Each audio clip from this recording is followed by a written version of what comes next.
And you have some cool sounding breath pieces in the book, like Victorious Breath and the Skull Shining Breath. Some good names, Dylan. The obviously alternate nostril we talked about, Fire Essence Breath. What are some of these things? Just different combinations of those to So activate different parts of the system? yeah, I mean, I didn't come up with any of those names. They're just the translation of the yogi names. The yeah. Um, yeah, they're just different breath practices. There's a chart in my book that I break down. I don't remember what page it is, but it's kind of like a 2-page spread, and it's blue, and it has like all the different practices, and it lists them from the most energetic to the least energetic. And so like,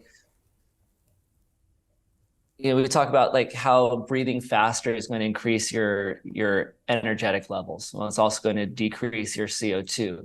And there's different varying degrees of it. So like if I breathe fast, it's it's the difference. Like if you turn on the hot water, it could be warm, it could be hot, it could be scalding, right? And then you might not want, depends on what you want to use or how intense you want it to be. And so like for like breathing fast, you can breathe fast and shallow through the nose. This is called breath of fire. So it's just like doesn't move. It's a fast moving breath. It helps to increase the sympathetic nervous system, but you're not blowing off that much CO2 because you're not moving that much air. You're moving more of the dead space air in there. So you're not going to get as lightheaded and dizzy as if you did the other extreme, which is the Bastrika, which is the really full inhale and exhale, which you're moving a lot of air. This is going to deplete your CO2, also working the sympathetic nervous system, but a lot more than the breath of fire. So this is like the billows breath would be the English name for it. And then like the one in between that is what's called Kapalabhati, which is the skull shining breath.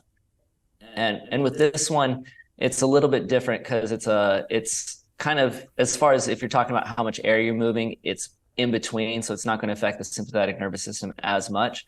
But the way that it's done is on a forced exhale. So it's a passive inhale and a forced exhale. We're used to breathing on as a forced inhale and a passive exhale. So we take a controlled inhale, and then when we exhale, we relax.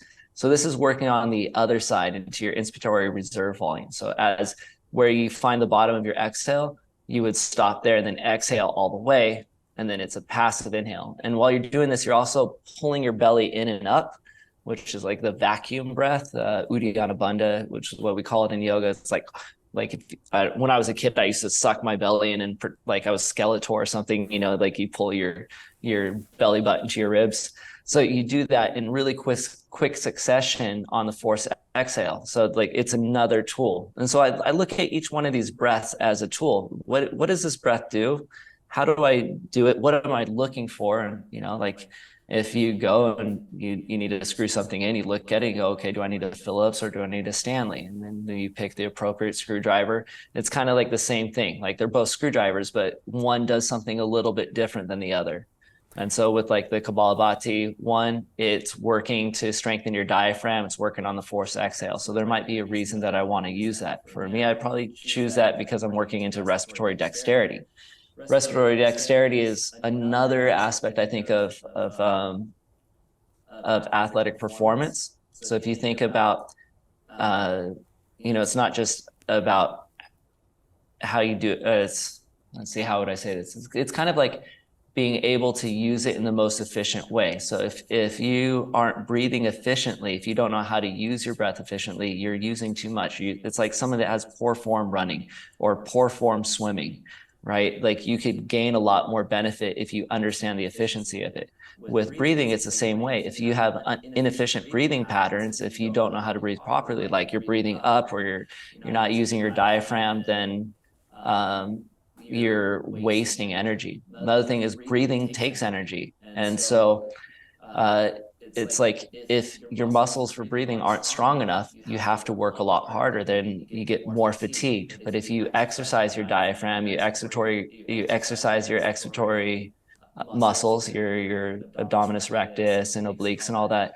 and you get them to work both efficiently and effectively, and they're strong, then you use less energy. So if you're a runner or a sprinter, you don't want to dedicate all this extra energy just trying to breathe. So um, yeah, so by working into that, like that exercise specifically, it's going to help to build that. So I would choose those different ones. And then on the other side, I might look, okay, how much nitric oxide do I get from this breath? How much does it increase it, or how much CO2 does this one breathe off? And so this helps me to choose the tool that's the most appropriate for what my goal is. Because remember, the breath is a tool, right? And the if you don't know what the tool or what you're doing with it, then how do you know what tool to choose? So you understand, like, okay, this is what my goal is.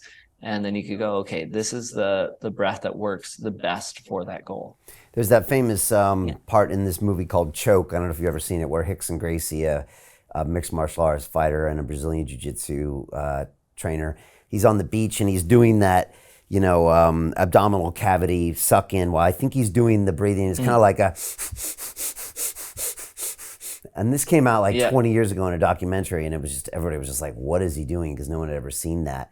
What is that? What kind of breathing is that? You just described it, right?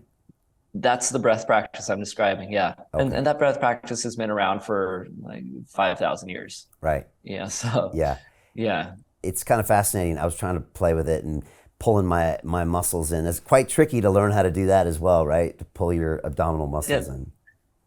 That's that respiratory dexterity. And so as you get better with that, then you become more efficient at breathing. So that's one. Yeah. It's just another thing. It's like one more tool that you could use to help increase your athletic performance.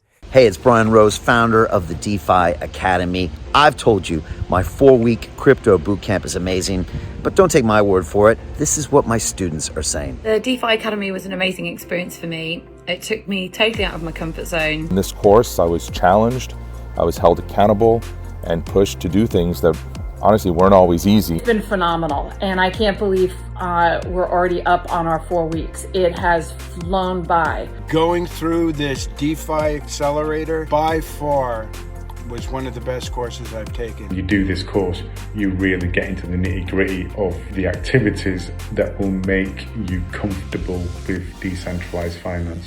Thank you so much to Brian and everyone at London Real and the DeFi Academy for even putting together an amazing course like this. Anybody else that wants to do it, please sign up.